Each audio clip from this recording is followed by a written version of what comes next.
In the spring of 1945, Allied armies began their final advance into Germany. As they progressed across Europe from the east and west, they came across the horrific Nazi camps, rife with death, disease, and starvation. The first major camp to be liberated was Majdanek in Poland by the Soviets in July 1944. The Nazis sought to cover up their crimes, attempting to destroy evidence of the camp and dismantling others. Faced with the advancing Soviet army, they began to evacuate prisoners, mostly on foot, to camps in Germany. These death marches, as they came to be known, resulted in tens of thousands of additional deaths. In the early months of 1945, the Allies uncovered many more camps. This included the Soviet liberation of Auschwitz-Birkenau in Poland in January, and the US liberation of Buchenwald in Germany in April. On the 15th of April 1945, the British Army arrived at a concentration camp in northern Germany called Bergen-Belsen. Here, the soldiers were confronted with the horrors of the Holocaust, and an enormous relief effort was launched.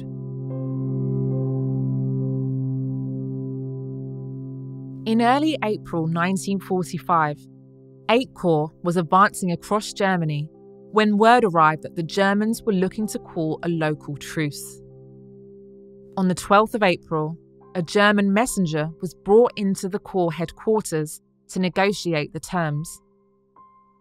Among the troops closest to this area was the 11th Armoured Division. On their line of advance lay a camp at a place called Belsen. The German messenger explained that diseases such as typhus, a deadly bacterial infection spread by lice, were endemic there. His plan was to declare it an open area, avoiding any fighting that might allow the prisoners to escape and spread disease. Reconnaissance, including SAS patrols, had already verified the camp's presence, and the truce was accepted. A neutral exclusion zone was then placed around the camp, with no shots to be fired in its vicinity. The Germans, and the Hungarians they employed, would remain as guards until the British arrived and then returned to their lines. On the 15th of April, with strong German resistance continuing around the neutral zone, the first British troops arrived at Belsen. They made their way down roads that led away from nearby villages and deep into the woods. Members of the 63rd Anti-Tank Regiment Royal Artillery, along with a loudspeaker truck from the Intelligence Corps, were the first to enter the camp. They were utterly unprepared for what they found. As we walked down the main roadway of the camp, we were cheered by the internees, and for the first time, we saw their condition. A great number of them were little more than living skeletons. There were men and women lying in heaps on both sides of the track. Others were walking slowly and aimlessly about, vacant expressions on their starved faces. There were more than 60,000 emaciated prisoners in desperate need of sustenance and medical attention. Worse still, 13,000 corpses lay around the camp, unburied and rotting. Despite being experienced soldiers familiar with the horrors of war, they had never encountered anything of this kind. Penetrated one hut, a flimsy wooden shack with windows broken. Seemed packed with men and women. Most lying down, couldn't tell which were dead and which were living. One died just as Jamie was talking to him, and another had died just before. Stench unbearable, and Jamie had to go out and be sick. He is a pretty tough, hardened old reporter, but said he had never dreamed of anything like this. Veteran BBC journalist Richard Dimbleby accompanying the troops, produced a radio report based on what he saw.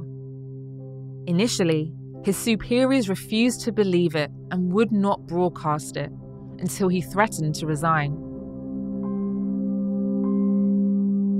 The Bergen-Belsen concentration camp, originally solely a prisoner of war camp, was established by the Schutzstaffel, or SS, in 1943. Interred within the camp were mostly Jews, as well as others the Nazis deemed inferior and enemies of their state, including Roma people, gay men, Jehovah's Witnesses, Slavic people, political prisoners, and criminals.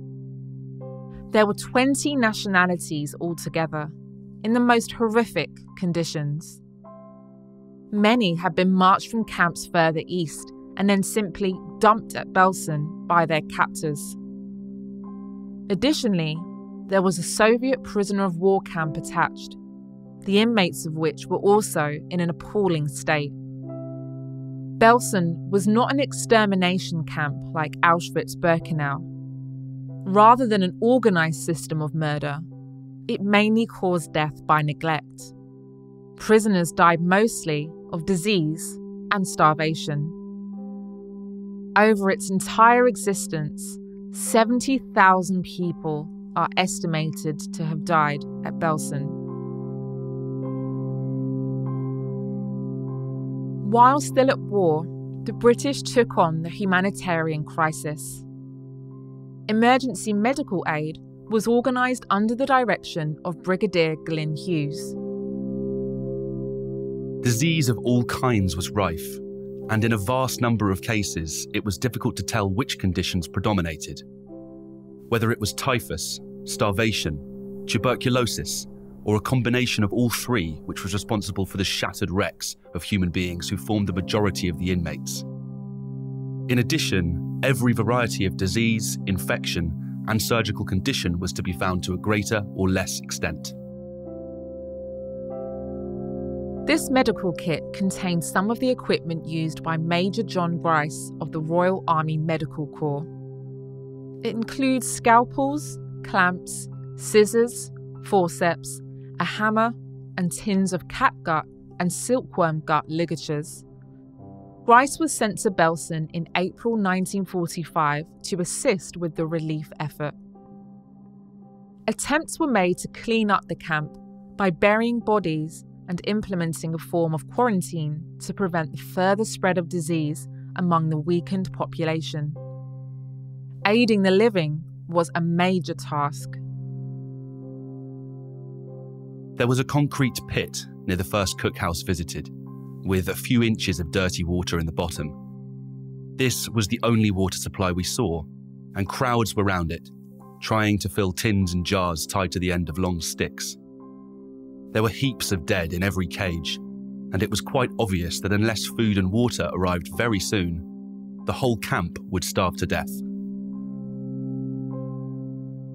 By the end of the 16th of April, 27 water carts had been provided, along with enough food for an evening meal, all delivered by 8 Corps.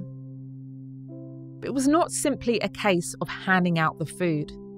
In fact, the army rations had a negative effect on the weakened prisoners. Their malnourished bodies could not cope as the food was so much richer than what they were used to. The prisoners' health needed to be monitored and their diet steadily improved. A special gastric diet for those on the verge of starvation was implemented. Limited amounts of milk, sugar, and water were given, either by medical volunteers from Britain who had arrived on the 29th of April, or by those internees strong enough to feed themselves and others. Despite these efforts, a further 14,000 people died after the camp's liberation. The surviving prisoners were stabilised, deloused, and moved to the nearby tank training barracks at Bergen-Belsen, which would become a displaced persons, or DP, camp. The roundhouse there was used as a hospital.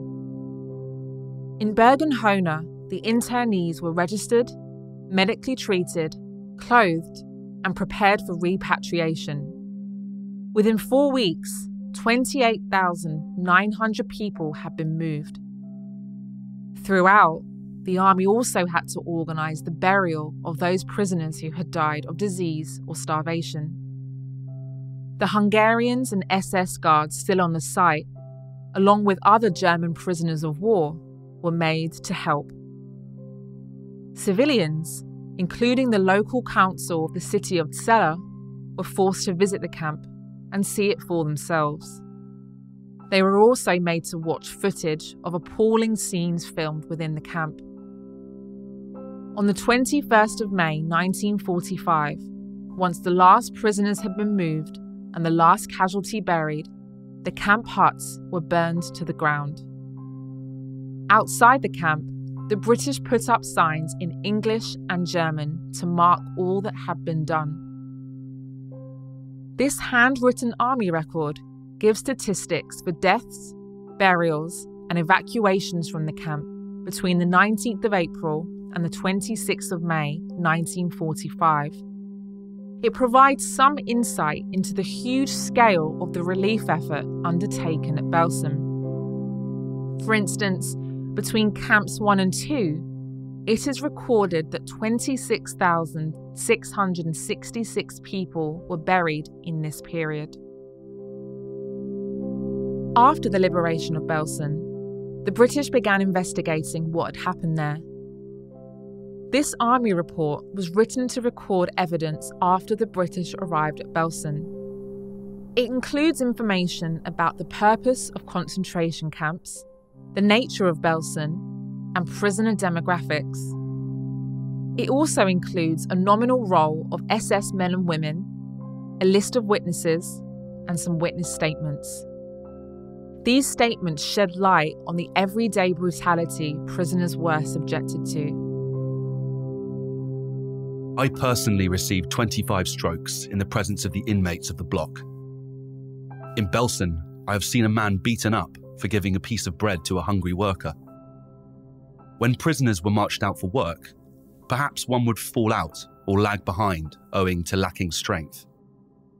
On 1 or 2 occasions, I saw Kramer hitting such men with his fist or his boot.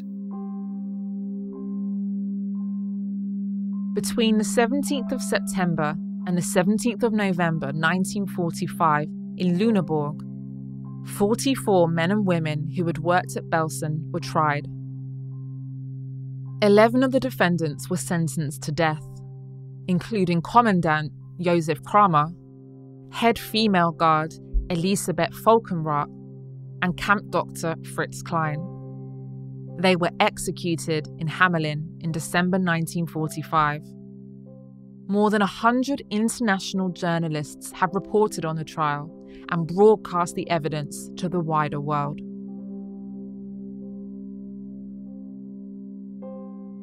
After the war, the survivors of Belsen and the other liberated Nazi camps were faced with the challenge of rebuilding their lives.